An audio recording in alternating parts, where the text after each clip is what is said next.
یا اللہ ہمارے دلوں کو منافقت سے پاک کر دے، ہمارے اعمال کو دکھاوے سے پاک کر دے۔ یا اللہ ہماری زبان کو جھوٹ سے پاک کر دے اور ہماری آنکھوں کو خیانت سے پاک کر دے۔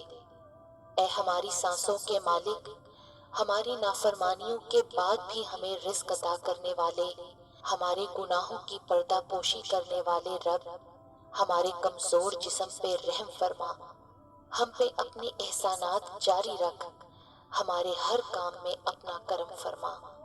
اے اللہ ہماری عزت کے لیے یہی کافی ہے کہ ہم تیرے بندے ہوں، اور ہمارے فخر کے لیے یہی کافی ہے کہ تو ہمارا پروردگار ہے۔ تو ویسا ہی ہے جیسا ہم چاہتے ہیں، بس تو ہمیں بھی ویسا بنا دے جیسا تو چاہتا ہے۔ اے پاک پروردگار ہماری مدد فرما کہ ہم تیرا ذکر کریں، تیرا شکر ادا کریں اور تیری بہترین عبادت کریں۔ تو ہم سب کو اپنی اور اپنے پیارے محبوب صلی اللہ علیہ وآلہ وسلم کی محبت عطا فرما، اور ہمیں ویسا بنا دے جیسا تو اپنے پیاروں کو دیکھنا چاہتا ہے۔ اے ہمارے معبود کرم کر، ہمارے ان گناہوں کو بخش دے جو برائیوں اور آفتوں سے بچانے والی پناہوں کو ختم کر دیتے ہیں۔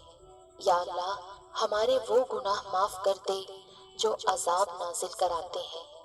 اے پاک پروردگار کرم فرما دے، ہمارے ان گناہوں کو بخش دے جو نعمتوں کا رنگ بدل ڈالتے ہیں اور انہیں آفت بنا دیتے ہیں۔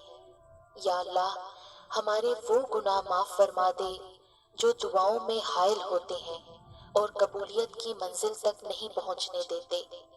یا اللہ ہمارے وہ گناہ معاف فرما دے جو بلائیں نازل کراتے ہیں۔ ہمیں حاسدوں سے بچانا، حادثوں سے بچانا اور فساد کرنے والوں سے بچا، اور ہر طرح کے چھپے اور ظاہر دشمنوں سے بچانا، اور ہمیں ہمت و حوصلہ عطا فرمانا کہ ہم ہر معاملے میں ثابت قدم اور صراط مستقیم اختیار کیے رکھیں۔ اے پاک پروردگار جو چیز ہمارے دین و دنیا کے لیے فائدہ مند ہے ہمیں اس کے قریب کر دے اور اسے ہمارے لیے آسان فرما دے، اور جو چیز ہمارے دین و دنیا کے لیے نقصان دہ ہے ہمیں اس سے دور کر دے اور اسے ہم سے دور کر دے۔ اے اللہ بلا شبہ تو ہم سے بہت محبت کرتا ہے، یہی وجہ ہے کہ تو نے ہمیں ایمان کی دولت سے نوازا ہے اور ہمیں اپنے محبوب محمد صلی اللہ علیہ وآلہ وسلم کا امتی بنایا ہے۔